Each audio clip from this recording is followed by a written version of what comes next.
ಜಿಲ್ಲೆಯಾದ್ಯಂತ 1800ಕ್ಕೂ ಅಧಿಕ ಶಾಮಿಯಾನ ವೃತ್ತಿ ಅವಲಂಬಿತ ಮಾಲಕರು ಹಾಗೂ 15,000ಕ್ಕೂ ಅಧಿಕ ನೌಕರರನ್ನ ಹೊಂದಿರುವ ಕ್ಷೇತ್ರವಾಗಿದೆ. ಕಳೆದ 1 ವರ್ಷದಿಂದ ಯಾವುದೇ ಕಾರ್ಯಕ್ರಮ ಇಲ್ಲದೆ ಶಾಮಿಯಾನ ಒದಗಿಸುವ ಉದ್ಯಮ ಸಂಪೂರ್ಣ ನೆಲಕಚ್ಚಿದೆ ಎಂದು ದಕ್ಷಿಣ ಕನ್ನಡ ಜಿಲ್ಲಾ ಶಾಮಿಯಾನ ಮಾಲಕರ ಸಂಘದ ಜಿಲ್ಲಾಧ್ಯಕ್ಷರಾದ ಬಾಬು ಕೆ ವಿಟ್ಲ ಅವರು ಹೇಳಿದರು.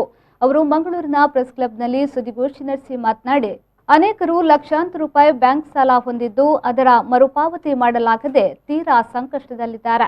ಇದಕ್ಕೆ ಪೂರಕವಾದ ನೌಕರರು ಸಂಪೂರ್ಣ ಕಂಗಾಲಾಗಿದ್ದಾರೆ. ಹೀಗಿರುವಾಗ ಮತ್ತೆ ವಿವಿಧ ಕಾರ್ಯಕ್ರಮಗಳಿಗೆ ನಿಷೇಧ ಮತ್ತು ನಿಯಂತ್ರಣ ಹೇರುವುದರಿಂದ ಸಾವಿರಾರು ಕುಟುಂಬ ಬೀದಿಗೆ ಬರುವ ಪರಿಸ್ಥಿತಿ ಇದೆ.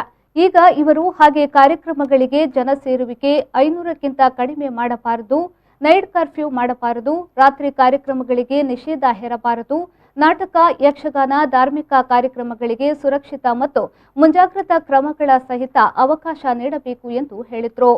ದಕ್ಷಿಣ ಕನ್ನಡ ಜಿಲ್ಲೆಯಲ್ಲಿ ಸುಮಾರು 1800 ಶಾಮಿಯಾನ ಮಾಲಕರಿದ್ದು ಒಂದು 15,000ಕ್ಕೂ ಮಿಕ್ಕಿ ನಮ್ಮೊಟ್ಟಿಗೆ ಕೆಲಸ ಮಾಡುವ ನೌಕರರಿದ್ದಾರೆ. ಒಂದು ವರ್ಷದ ಮೊದಲು ಅದೊಂದು 25,000 ಮೇಲೆ ಸುಮಾರು ಬೇರೆ ಬೇರೆ ರಾಜ್ಯದ ನೌಕರರಿದ್ದರು. ಅವರು ಬಿಟ್ಟೋದವರಿಗೆ ನಮಗೆ ವಾಪಸ್ ಸಿಗ್ತಾ ಇಲ್ಲ ಅಥವಾ ಕೆಲವರೆಲ್ಲ ಬೇರೆ ಕೆಲಸಕ್ಕೆ ಅಡ್ಜಸ್ಟ್ ಆಗಿದ್ದಾರೆ. ಈಗಾಗಲೇ ನಾವು ಕೆಲಸದವರ ಸಂಖ್ಯೆ ಕೂಡ ಕಡಿಮೆ ಆಗಿದೆ. ಕಡಿಮೆಯಲ್ಲಿ ಕಷ್ಟಪಡ್ತಾ ಇದೆ. ನಮಗೆ ಶಾಮಿಯಾನ ಕೆಲಸಕ್ಕೆ ಸಡನ್ ಆಗಿ ಒಬ್ಬ ಬಂದಿರೋದು ಆಗೋದಿಲ್ಲ. ಕಾಲೇಜ್ ಟೈರು ರೋಡ್ ಮಾಡಲಿಕ್ಕೆ ಆಗ್ಬೋದಲ್ಲ, ನಮ್ಮ ಯಾವುದೇ ಸೆಟ್ಟಿಂಗ್ ಮಾಡಲಿಕ್ಕೆ ಅವರು ಸಾಕಾಗೋದಿಲ್ಲ. ಅದು ಇಂಥ ವಿಷಯದಲ್ಲಿ ಈಗ ನಮಗೆ ಗೊಂದಲದ ವಿಷಯ ಅಂದರೆ ಯಾವಾಗ ಫುಲ್ಲು ಲಾಕ್ಡೌನ್ ಮಾಡ್ತಾರೆ ಅಥವಾ ನಮ್ಮನ್ನು ಯಾವಾಗ ಕರ್ಫ್ಯೂ ಇರ್ತಾರೆ, ನಮ್ಮ ಸೆಟ್ಟಿಂಗ್ ಆದ ಕೂಡಲೇ ಯಾವಾಗ ಕಾರ್ಯಕ್ರಮ ಕ್ಯಾನ್ಸಲ್ ಆಗ್ತದೆ ಅಂತ ನಮಗೆ ಭೀತಿ ಇದೆ. ಆದ ಕಾರಣ ನಾವು ನಿಮ್ಮಲ್ಲಿ ಈ ಮೂಲಕ ವಿನಂತಿ ಮಾಡ್ತಾ ಇದ್ದೇವೆ, ಯಾವುದೇ ಕಾರ್ಯಕ್ರಮವನ್ನು ಅಥವಾ ಯಾವುದೇ ಇದರಲ್ಲಿ ಕಾರ್ಯಕ್ರಮ ಕ್ಯಾನ್ಸಲ್ ಮಾಡದಾಗಿ ನಮ್ಮ ಮನವಿ.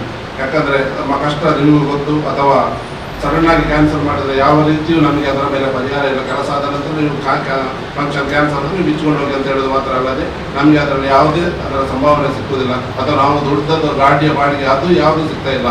ಅದಕ್ಕೆ ದಯವಿಟ್ಟು ನಮ್ಮ ಇನ್ನೊಮ್ಮೆ ಮನವಿ, ಹಾಗೊಂದು ವೇಳೆ ಕ್ಯಾನ್ಸಲ್ ಆಗೋದಾದ್ರೂ 15 ದಿನದ ಮೊದಲು ನಮಗೆ ಎಲ್ಲರ ಗಮನಕ್ಕೆ ಬಂದರೆ ನಾವು ಆ ಕೆಲಸ ಮಾಡೋದನ್ನು ನಿಲ್ಲಿಸಬಹುದು.